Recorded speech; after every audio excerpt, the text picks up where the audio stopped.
Yeah, I love how it just feels like all you, like who you're from, who you're all about. Yeah. It's just amazing. Thank you. And that kind of leads into the next question, which is from Andrew. So you've incorporated Andrew.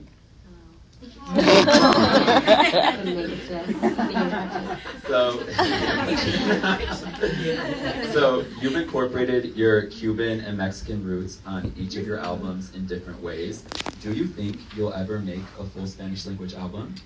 I would really like to make a full Spanish language album, but I think I would have to like really commit to like really deep diving into the language. Like when I for example for XOXO, and even now, like if I'm writing things in English, I'm reading things in English. I'm like reading novels or reading poetry or listening to English language music because I want to be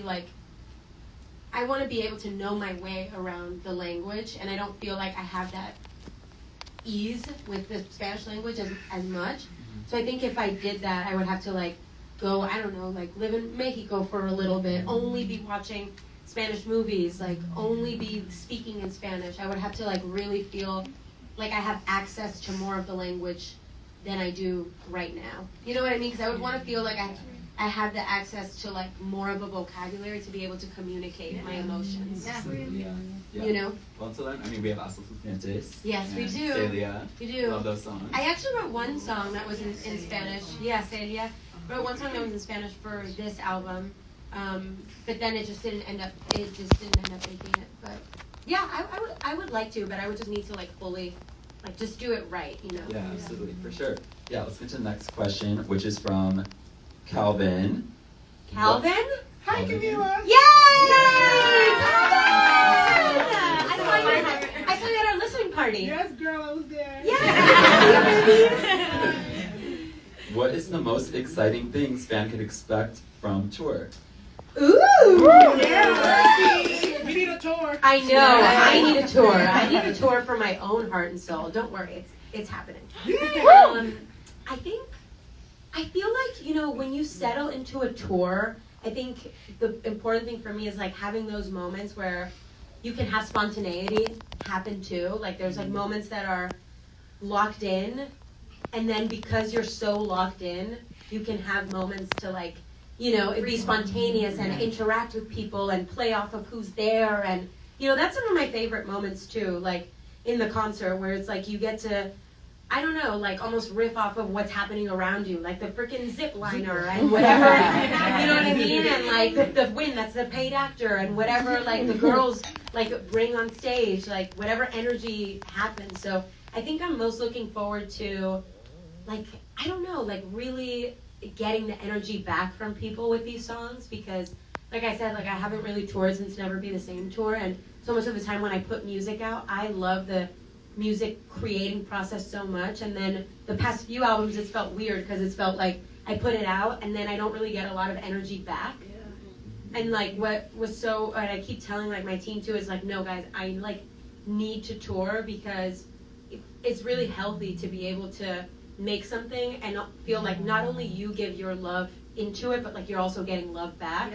Yeah. So I think it's like that's really healthy as an artist, because it's so easy to, I don't think it's good to like just be putting all your love into something and then it goes out and then you're like disconnected from it almost. So I think like doing these shows and seeing people react, and even now like saying things back to me, I'm like, oh, I'm getting love back, like I'm getting nourished back.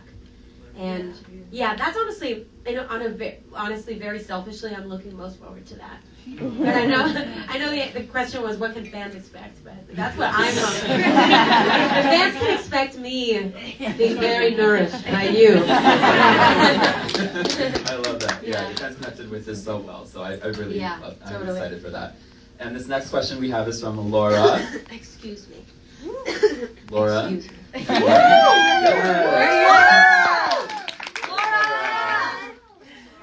How differently does the album resonate for you now than it did when you were about to release it? Deep. I'm trying to remember the space I was in when I was about to release it. I think it's just like, I think when I was about to release it, I was also like, there was so much input, and I was also like to be totally candid, I was like on social media a lot when I was like first about to release it.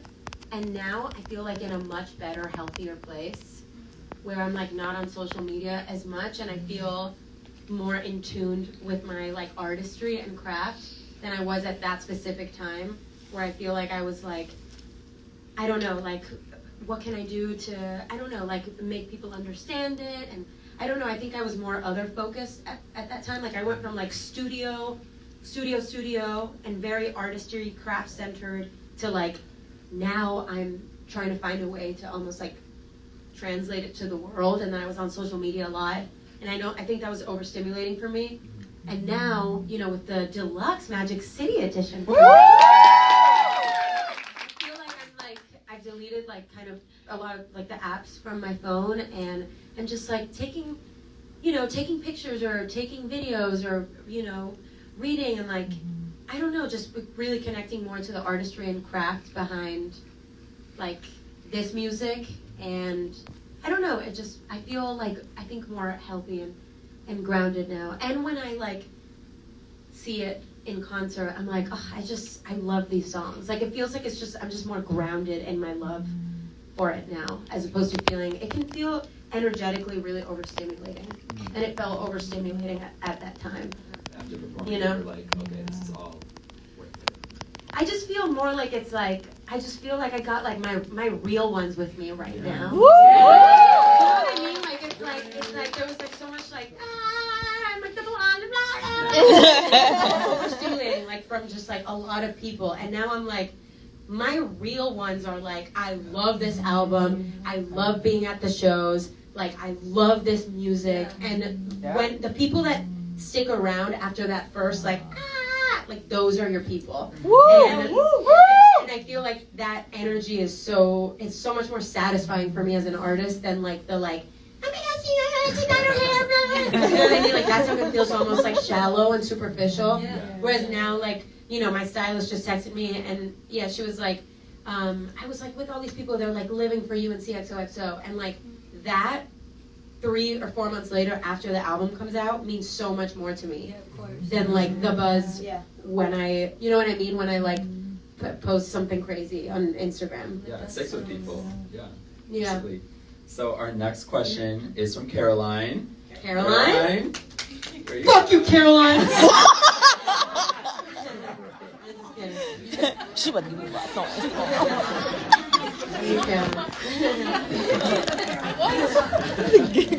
Well, because your excuse, Caroline.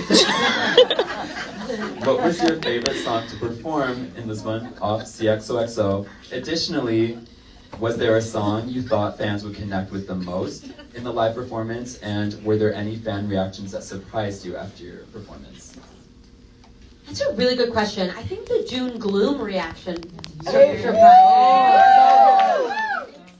It's that merry-go-round. What, Sinu? Yeah, that merry-go-round really just like, really traveled. I mean, I think we knew that was like iconic, I fear. Oh, Merry-go-round, like it just was like, who is, you know, who's behaving like this on a merry-go-round? Keep the kids away. No, the after hours playground. But yeah, like that was really cool how I feel like that traveled. What was your guys' favorite from watching? Dade County Dreaming. Dade County Dreaming. That dance break was so good. I think that was probably the one I was most excited to perform. Because there's just so much energy and the girls are like going for, like when that, I feel like that's almost like, it's like the thesis energy of the show. Like you're just like, let's motherfucking go. Let's go. That's my favorite energy. I've been trying to teach myself that dance. It's a process. It's a process. It was a process for me too, so I get it. You and XOXO girls Hey. slayed that. You guys created such a fantastic song. We play Get It Sexy, that's like our song, right? Period. Yeah.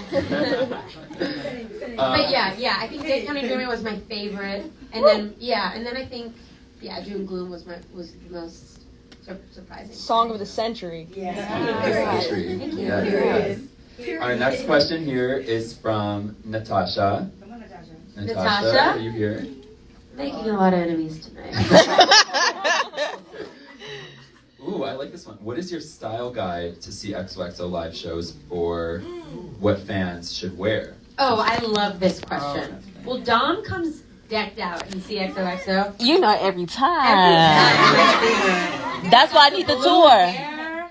She looks like like a Miami spring breaker. All right. Too far. I'm LA all day. No, thank you. Okay, all right. LA. Okay, let's do like a little bi-coastal. Like Exactly. Okay, I love this question. I feel like what I was most excited about this album too is like, you have to know based on this whole world what to come to the shows in. Like, come on. Yeah. Like this is really laid out. Like it's like it's silver, it's like iced out, it's like the ice blue, the grays, it's like spring breakers, like bikini vibes, like it's like, you know, Miami jerseys, like. yeah, like it's like whatever your interpretation is of it. It's like the ski masks, it's those vibes. I love the aesthetic for this era. Like Me it's too. just I love truly it been like so great to see, and also like the merch. I don't know, like if your merch team is in here, but like Interscope.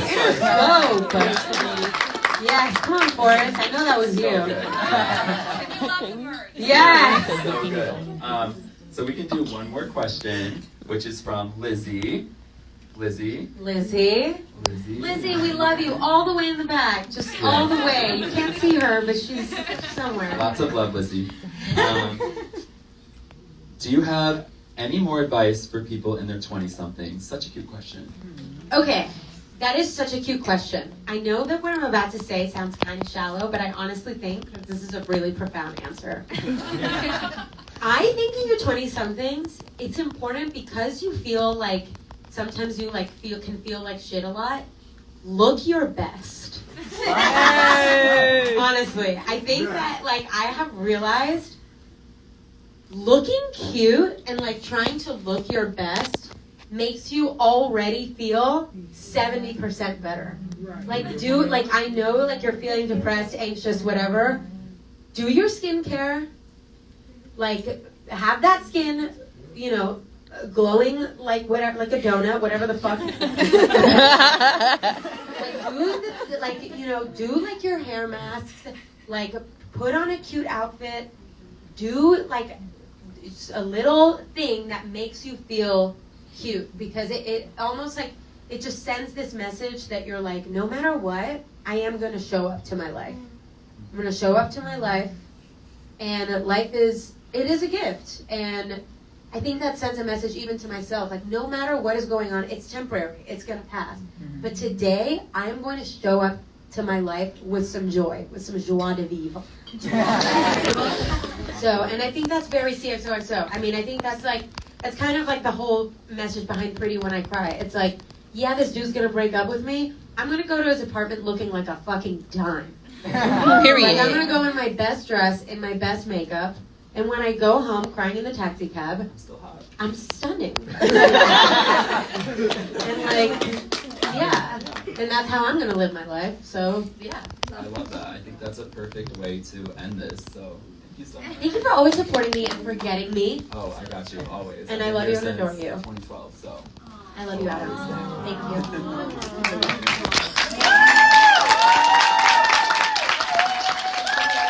What the hell is Brian's problem?